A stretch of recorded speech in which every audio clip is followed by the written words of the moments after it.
ناظرین، یہ سچ کے سفرے کے پروگرام میں آپ کو خوش آمدید کہتے ہیں۔ جناب مسیح کے بابرکت پرفضل اور جلالی نام میں سلام پہنچے۔ اس پروگرام کے مہمان اور میزبان مسٹر جروم اور سہیل کی جانب سے آپ کو سلام۔ پروگرام کا آغاز کرتے ہیں، اور اس نشست کا تعلق ہمارے پروگرام کی سیریز یروشلم سے آغاز، یعنی مسیحیت کی ابتدا کس طرح، کب، کہاں، کس نے کی۔ کیونکہ اعتراض یہ تھا کہ یہ موجودہ مسیحیت جو ہے حضرت پولس رسول کی تعلیمات کا نتیجہ، اور ہم یہ ثابت کرنے جا رہے ہیں کہ ایسا ہرگز نہیں۔ اور اس سلسلے میں ہم یہاں تک پہنچے کہ ہمیں پہلی شخصیت جو نظر آئی وہ حضرت پطرس خود تھے، جنہیں پرنس آف اپوسٹلز بھی کہا گیا، فرسٹ امنگ ایکولز کہا گیا۔ لیکن اس سے زیادہ جو ہمیں بات نظر آتی ہے وہ یہ امپورٹنٹ بات جو نظر آتی ہے وہ یہ کہ جناب مسیح نے خود زندہ ہونے کے بعد یہ جو ان کا پہلا کام تھا وہ یہی تھا کہ یہ بشارتی پیغام ان کے حوارین جو پہلی صدی میں ان کے ساتھ موجود تھے، عینی شاہدین تھے، جنہوں نے آنکھوں سے جناب مسیح کو دیکھا، جو ان کی تعلیمات سے واقف تھے، بنفس نفیس ایک دوسرے کو جانتے تھے، ان کے اس کام سپرد کیا گیا، ان کی زندگیوں میں تبدیلی آئی، اور یہ تبدیلی ان کی زندگیوں کے ذریعے سے دوسری زندگیوں میں آئی۔ اور آپ کو حضرت پطرس کا وہ ہم نے پیغام پڑھ کے سنایا جس کے توسط سے 3000 کے قریب لوگ ایسے اسرائیلی یا یہودی تھے جنہوں نے جناب مسیح کی ذات کو قبول کیا ایز اے منجی۔ تو آپ اس سلسلے کو آگے بڑھاتے ہیں جرم صاحب، اور ہم آپ کو دعوت دینا چاہتے ہیں حضرت متی کے حوالے سے کہ بات کی جائے، کیونکہ ان کے نام سے انجیل بھی منسوب ہے، اور مطلب کہنے کا مقصد کہ انہوں نے انجیل لکھی، ہاں انہوں نے، اور یہ پہلی صدی سے تعلق رکھتے تھے، لیکن بہت سے لوگوں کو ان کے بارے میں معلومات نہیں ہیں۔ آپ کیا فرماتے ہیں؟ جناب متی کون تھے اور ان کا کیا بیک گراؤنڈ ہے؟ سہیل، جہاں تک جناب متی کا تعلق ہے تو ایک تو یہ مسیح کے شاگردوں میں سے تھے، جیسا کہ ہم بائبل میں پڑھتے ہیں، جی جی، اور دوسرا یہ کہ یہ گلیل میں پیدا ہوئے تھے، اور یہ ٹیکس کلیکٹر یا آپ سمجھ لیں کہ محصول لینے والے تھے۔ یہ کفرنہوم میں ہیروڈ اینٹیپس کے زمانے میں یہ ٹیکس کلیکٹر تھے۔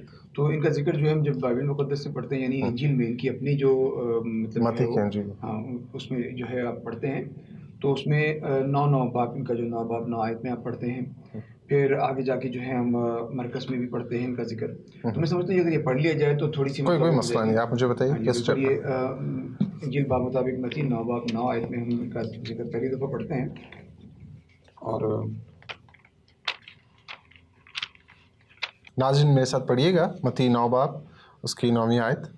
یسوع نے وہاں سے آگے بڑھ کر متی نام ایک شخص کو محصول کی چوکی پر بیٹھے دیکھا اور اس سے کہا، میرے پیچھے ہو لے، اور وہ اٹھ کر اس کے پیچھے ہو لیا۔ یہاں ان کا سب سے پہلے ذکر آتا ہے۔ اور پھر حضرت مرکز کی انجیل باب مطابق مرکز میں جب آپ 2 باب 14 آیت دیکھتے ہیں تو وہاں پر بھی آپ کو یہ ذکر ملتا ہے، مگر وہاں ذرا فرق انداز سے ہے۔ یہاں پر تو یہ ہے کہ متی کے نام سے ہے، وہاں محصول ٹائٹل جو جاب کرتے تھے اس کے نام سے۔ پھر وہ باہر جھیل کے کنارے گیا اور ساری بھیڑ اس کے پاس آئی اور ان کو تعلیم دینے لگا۔ جب وہ جا رہا تھا تو اس نے حلفئی کے بیٹے لاوی کو محصول کی چوکی پر بیٹھے دیکھا اور اسے کہا، میرے پیچھے ہو لے، پس وہ اٹھ کر اس کے پیچھے ہو لیا۔ ایک بات، ایک سوال جو ایک ہی بالکل چیز ہے، لیکن ایک چھوٹا سا سوال، کیا 2 نام یہاں پر نظر آ رہے ہیں؟ واقعہ سے میں نے اس لیے دونوں الگ الگ آیتیں پڑھنے کے لیے آپ سے اس لیے کہا کہ واقعہ یہ بات بتا رہا ہے کہ یہاں متی لفظ استعمال ہوا ہے، وہاں لاوی استعمال ہوا ہے، دونوں ہی ایک ہیں۔ اور متی مسیح کے شاگرد تھے۔ یہ ہم 10 باب میں اگر آ جائیں تو 10 باب کی 13 آیت ہم دیکھتے ہیں تو وہاں تقرری ہو رہی ہے، ہاں جی، تو وہاں تقرری ہو رہی ہے شاگردوں کی، تو ہمیں پتہ چلتا ہے کہ یہ کون ہے۔ متی 10 باب آپ 2 آیت کے بعد پڑھ لیں تھوڑا سا۔ پہلا شمعون جو پطرس کہلاتا ہے اور اس کا بھائی اندریاس، زبدی کا بیٹا یعقوب اور اس کا بھائی یوحنا، فلپس اور بطلمائی، توما اور متی محصول لینے والا۔ جی، یہاں پر محصول لینے والے کا بھی ذکر آ جاتا ہے کہ وہ محصول لینے والے تھے، ٹیکس کلیکٹر تھے۔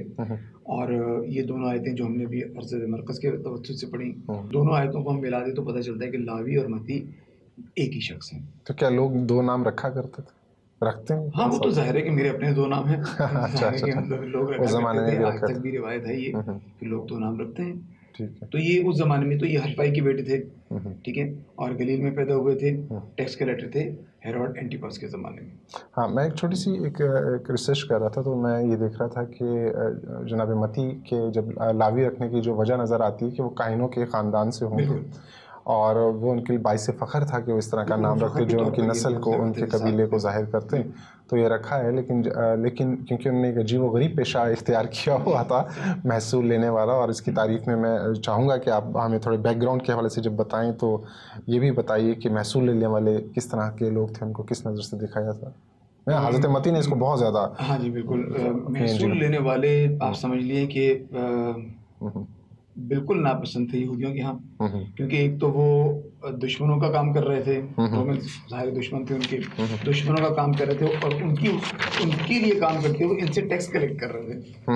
تو ان کو تو بہت ہی برا سمجھا جاتا ہے, اسپیشلی جو سلوکی اور جو فریسی تھے وہ تو ان کو گناہ گار تصور کرتے تھے, تو لہٰذا ان کا بہت ہی برا حال تھا, بہت برا سمجھا جاتا تھا. بلکہ میں یہ دیکھ رہا تھا کہ جو محصول لینے والے طبقے تھے یہ بھی دو حصوں میں تقسیم تھے. ایک گبائی کہلاتا تھا, دوسرے طبقے کو مکسہا کہلاتے تھے جو محصول چوکی کے افسران ہوتے تھے. اور جناب متی جس طرح سے اپنی پہلی ملاقات کے بعد جو آپ نے پہلے چیپٹر پڑھایا تھا اس کے فوراً بعد ہی اس میں ایک ضیافت کا ذکر ہے کہ اس میں بلاتے ہیں. تو وہ کہہ رہے تھے کہ جو اسکالر تھے وہ یہ بتانے کی کوشش کر رہے تھے کہ جناب متی جو ہیں بہت اچھی پوسٹ پر ہوں گے کیونکہ وہ انہوں نے ضیافت جیسی ایک بڑی کیا, بشارتی ضیافت کا انہوں نے پہلا قدم انہوں نے اٹھایا. یہ مسیحت میں اگر ضیافتیں ہوتی ہیں جو پاک ضیافتیں ہیں جس میں جناب مسیح کو متعارف کرایا جاتا ہے, یہ کوئی بات کی پیداوار نہیں جناب مسیح کے ہوتے ہوئے اور حضرت متی نے کیا.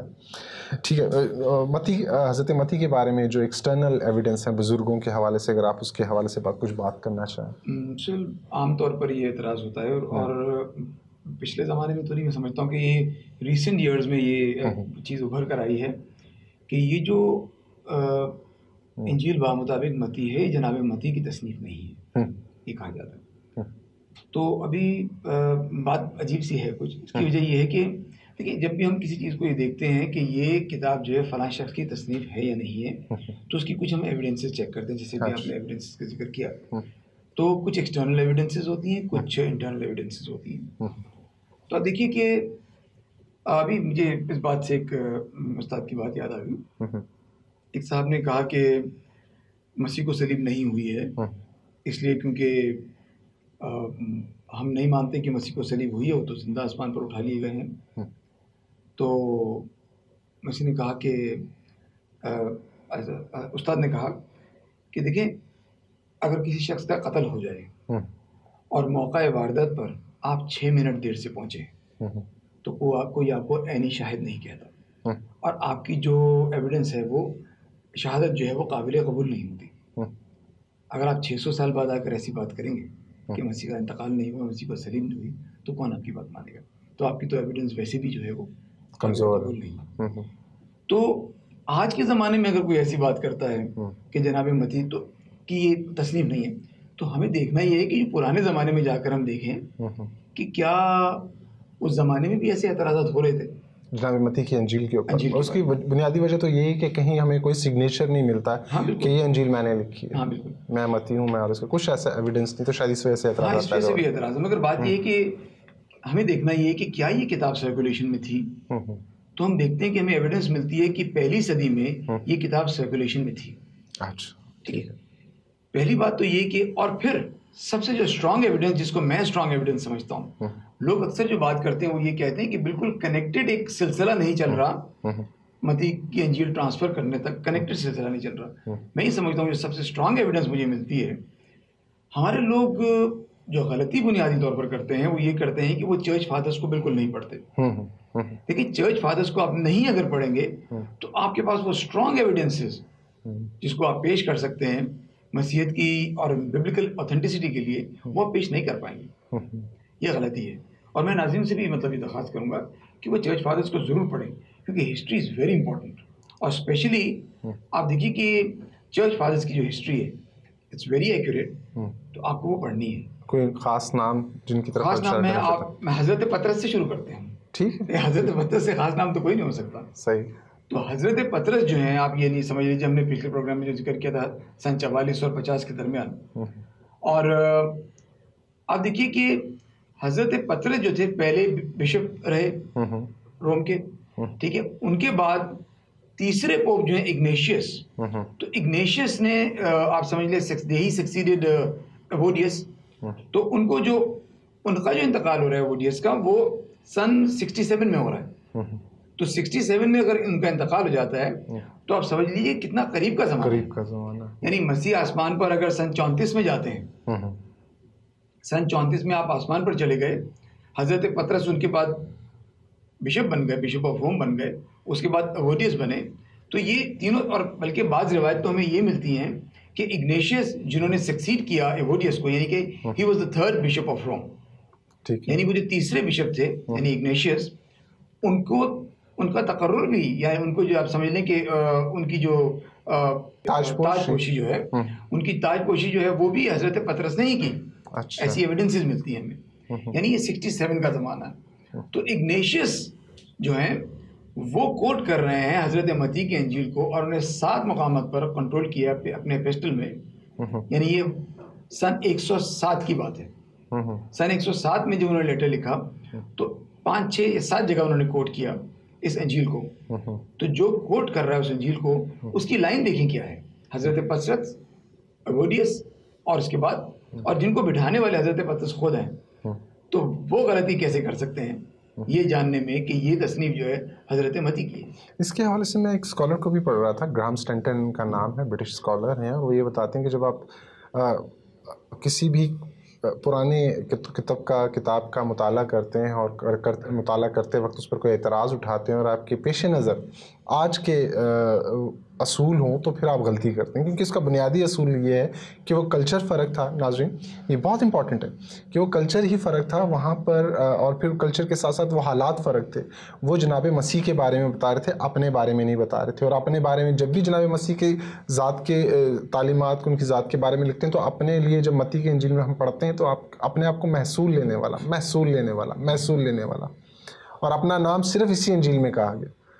جو جیزس کرائسٹ نے جب ان کا نام تبدیل کیا, پہلے وہاں پر لاوی اور پھر متی, خدا کی بخشش, تو آپ یہ دیکھیں کہ متی کے لیے بہت بڑی بات تھی, لیکن اس کے ساتھ ساتھ انہیں ہمیشہ جناب مسیح کی پاکیزگی, ان کی راست بازی کو جب کمپیئر کرتے ہیں تو ہمیشہ انہوں نے اپنے آپ کو کمتر محسوس کیا. تو ہمیں یہ نظر آتا ہے کہ کسی دوسری انجیل میں, جیسے آپ نے دوران گفتگو جو پروگرام سے پہلے ہم کر رہے تھے اس میں جو ہم صاحب فرما رہے تھے کہ یہ ایک ان کی ضمیر میں ایک ایسی چیز تھی جس سے وہ اپنی جان نہیں چھڑا سکے, اور وہ ہمیشہ یہ ذکر کرتے رہے کہ وہ محصول لینے والے. اور محصول کے حوالے سے یہ بھی آپ ناظرین کو بتاتے چلے جائیں کہ رومی اس بارے میں کیا یہودیوں سے کتنا ٹیکس لیتے تھے. آپ بتا رہے تھے کہ شاید 1% لیتے تھے, اور اس کے اوپر بہت ظلم ہوتا تھا. بالکل ظلم ہوتا تھا. اور آپ دیکھیے کہ میں سمجھتا ہوں کہ ایکسٹرنل ایویڈنس تو خیر میں سمجھتا ہوں کہ اگنیشیس سے زیادہ اسٹرانگ کوئی ایویڈنس نہیں ہے. ٹھیک ہے.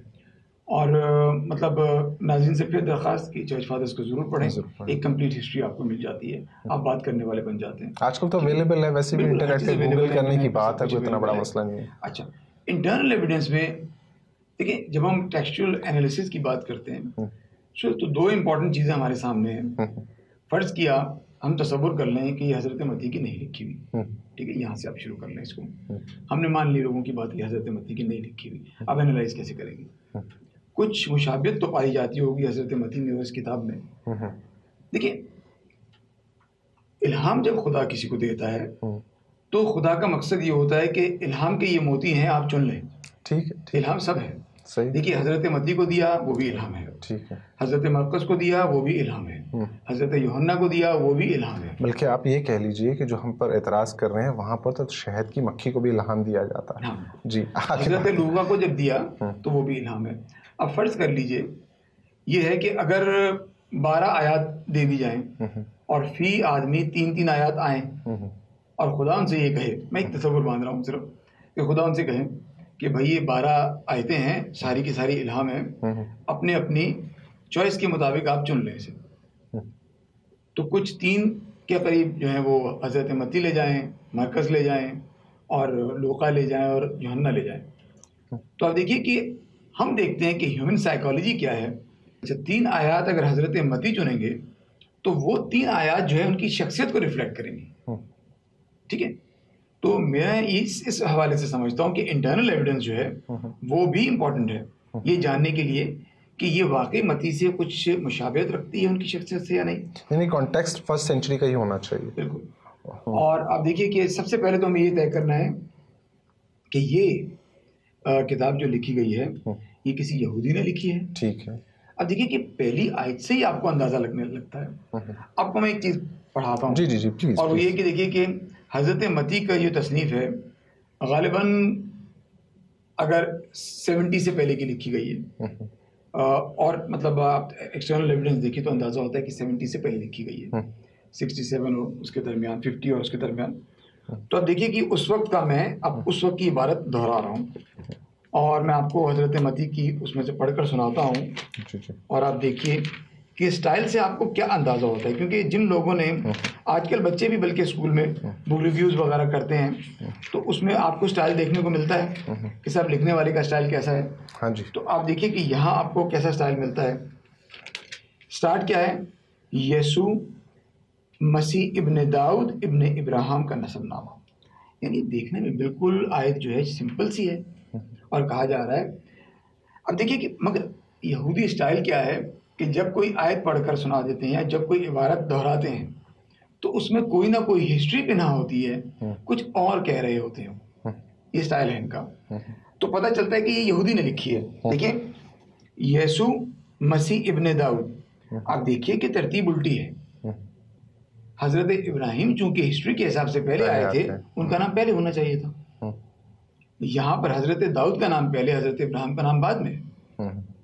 اس کی ایک خاص وجہ ہمیں نظر آتی ہے, کیونکہ متی اشارہ اس طرف کر رہے ہیں کہ یہ ایک بادشاہ کا بیٹا ہے جو پیدا ہونے والا ہے یا جو پیدا ہو گیا ہے, اور یہ وہ بادشاہ ہے جو قربان ہوگا آگے چل کے, کیونکہ حضرت ابراہیم کا نام لیا.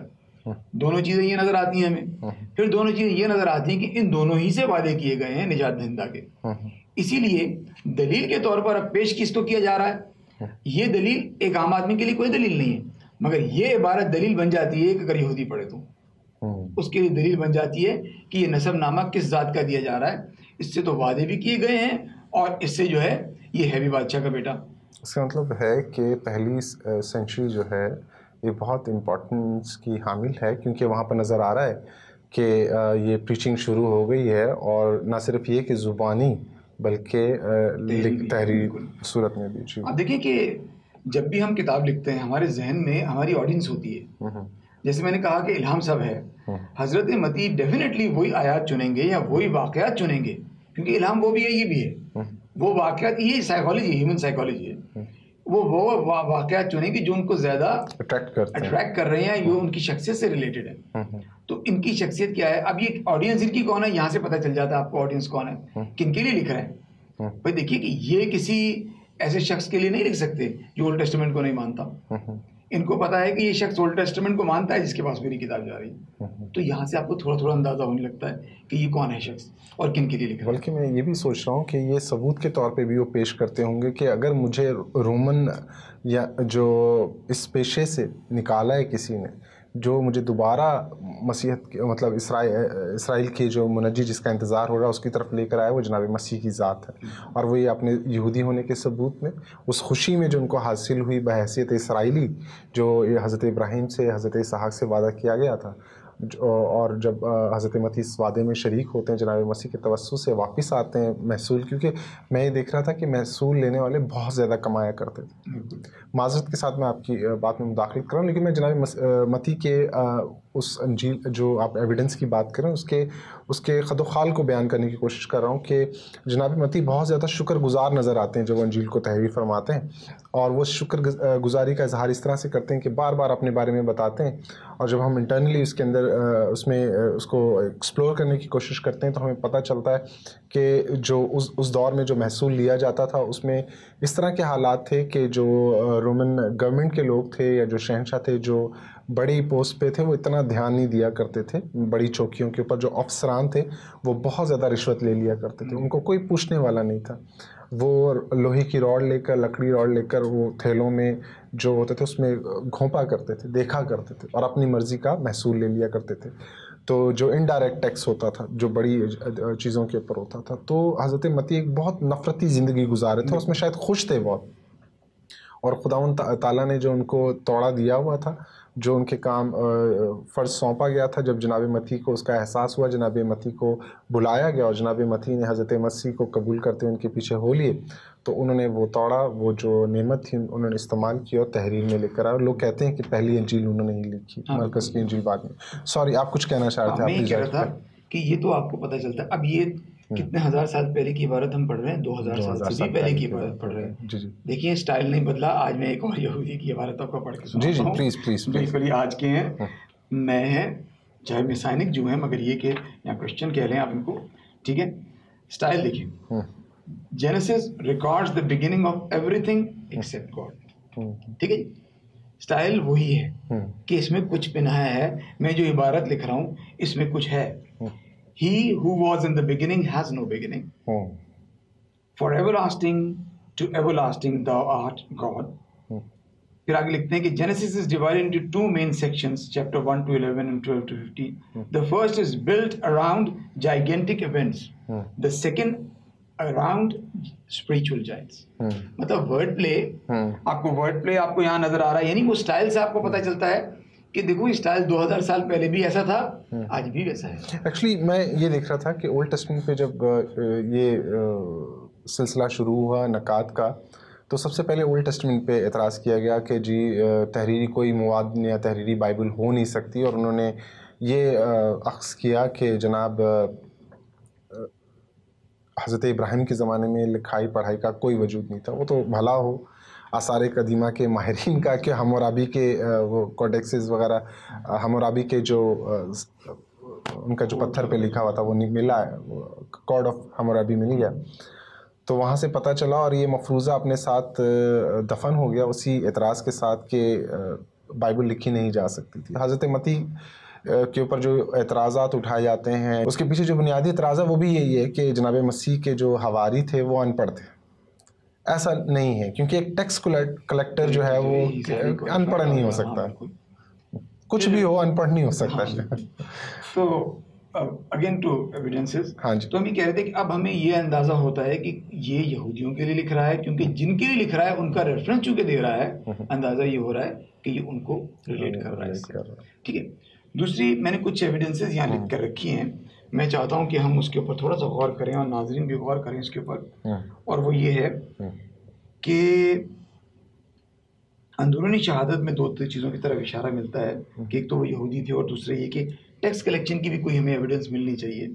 ٹھیک ہے. وہ یہ ہے کہ وہ ایک تو جب ہم ان کو پڑھتے ہیں، یعنی اب 2:23 میں آپ دیکھ لیں تو معلوم یہ ہوتا ہے کہ ان کو جغرافیائی محل وقوع سے جو ہے کافی واقفیت تھی، اور ناصرت نامی ایک شہر میں جا بسا. ان کو ایگزیکٹلی پتا ہے کہاں ہے کہاں. ہی از گڈ ان جیوگرافی، ان کو سب پتا ہے، یعنی اسی علاقے کے آدمی ہیں، ان کو بہت آسانی سے پتہ چل رہا ہے یہ سب کچھ کیا ہے. پھر دیکھیے یہودی روایات کو بہت اچھی طرح سمجھتے ہیں. ٹھیک ہے. عہد عتیق کا تقریباً ان کو جو ہے وہ بڑی ان کی تقریم کا ان کو جو ہے وہ بہت جو ہے ان کے ہاں جو ہے وہ اس کو عزیز رکھتے ہیں وہ. کیونکہ آپ دیکھیے کہ مسیح کی توسط سے جو بات یہاں سامنے آ رہی ہے وہ یہ 17 باب میں ہے، 5 باب 17 آیت میں. یہ خیال مت کرو کہ میں توریت یا صحائف انبیاء کی منسوخ کرنے آیا ہوں. منسوخ کرنے نہیں بلکہ ان کو پورا کرنے آیا. اب اس آیت کو چننے کا ایک بنیادی مقصد ہے کہ یہ شخص جس کے بارے میں بات کرنے جا رہا ہوں یا میں خود اس آیت کو پیش کر رہا ہوں تو میری نظر میں اولڈ ٹیسٹمنٹ کی کیا حیثیت ہے، اس کی ویلیڈیٹی ختم نہیں ہوتی. یعنی اس کی عزت اور تقریم کا اس آدمی کو خیال ہے. اس کا مطلب ہے کہ یہ یہودی کر سکتا ہے. ٹھیک ہے. یہاں سے بار بار ہمیں اشارہ مل رہا ہے کہ اتنا خیال کرنے والا یا تو یہودی ہو سکتا ہے یا پھر کم سے کم یہودی عقائد پر بلیو کرتا ہے، معلم بھی ہو سکتا ہے، مطلب بہت انتہائی پڑھے لکھے شخص. ٹھیک ہے. پھر چیپٹر 10 کو جو ہے پورا پڑھ لیں تو اس کو بھی آپ کو یعنی کہ ایک پورے مشن کا جو ہے وہ اندازہ ہو جاتا ہے کہ یہ کس مشن کی بات کر رہا ہے. اور وہ یہ کہ 12 شاگردوں کو پھر اس نے اپنے 12 شاگردوں کو پاس بلا کر انہیں ناپاک روحوں پر اختیار بخشا کہ ان کو نکالیں اور ہر طرح کی بیماری اور ہر طرح کی کمزوری کو دور کریں، اور 12 رسولوں کے نام یہ ہیں، نیچے انہوں نے نام دے دی. یعنی کہ پورے کا پورا مشن کا آغاز ہو جاتا ہے، بتاتا ہے کہ کیا کرنے آئے ہیں یہ. ٹھیک ہے. جرم صاحب آپ کے معذرت ابھی آپ بہت کچھ کہنا چاہتے ہیں، لیکن حضرت متی کی انجیل کے بارے میں جیسے آپ نے پہلے عبرانی زبان کے حوالے سے ذکر کیا، تو آپ کے ہم نام ایک مقدس گزرے ہیں جنہیں مقدس جرم کے نام سے پہچانا جاتا ہے. تو وہ یہ کہتے ہیں کہ عبرانی زبان میں تحریر ہوئی، لیکن یہ کافی عرصے کے بعد. کیا پہلی صدی میں کوئی ایسا ایویڈنس موجود ہے کسی نے کہا کہ عبرانی زبان میں تحریر ہوئی؟ سر ہوتا یہ ہے کہ دیکھیں ہمیں کوئی ایسی ریٹن ایویڈنس نہیں ملتی ہے. بات یہ ہے کہ لوگ جو اعتراض کرتے ہیں اس کی بنیادی وجہ کیا ہے؟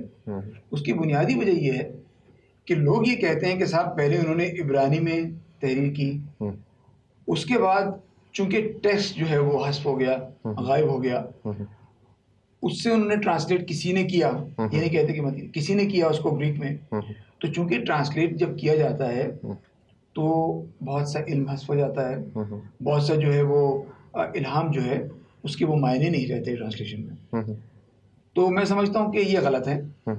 جب خدا کسی الہام کی ذمہ داری لیتا ہے تو اسے ٹرانسلیشن کی بھی ٹرانسلیشن میں بھی وہ چیز ٹرانسفر ہوتی ہے. پھر ورنہ پھر جو ہے وہ ذمہ داری کس چیز کی ہے؟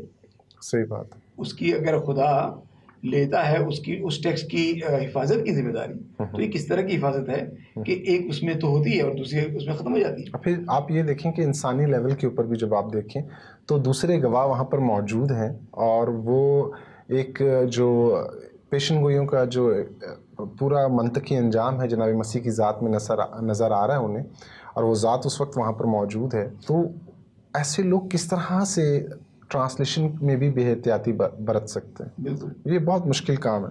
اور ایک روایت کے ساتھ جرم صاحب ابھی میرے خیال ہے دوسرے حصے میں بات کریں گے. بالکل وقت ختم ہو رہا ہے ناظرین، بہت جلدی ختم ہو جاتا ہے کیونکہ مواد بہت زیادہ ہے، بہت ساری چیزیں ہمارے پاس موجود ہیں جو ہم نے بتانی ہیں. تو حضرت متی کے حوالے سے سلسلے کو جاری رکھتے ہیں، اگلے پروگرام میں ملتے ہیں. لیکن جانے سے پہلے یہ بتا دیں کہ حضرت متی کے حوالے سے یہ بھی ایک روایت ہے کہ انہوں نے حبشہ میں، ایتھوپیا میں، اور پھر اس کے علاوہ انہوں نے فارس میں یعنی ایران میں منادی کی، اور پھر وہ حبشہ میں تلوار سے قتل ہوئے. حبشہ وہی جہاں نجاشی بادشاہ تھا اور جنہوں نے اسلام کے برے دنوں میں ان کی مدد کی. تو وہاں پر اگر مدد کا کوئی انتظام ہوا تو وہ بھی جناب مسیح کے حواری کی تعلیمات کی وجہ سے ہوا، جناب مسیح کے عینی شاہدان جو شاہد تھے ان کی وہاں موجودگی کی وجہ سے ہوا.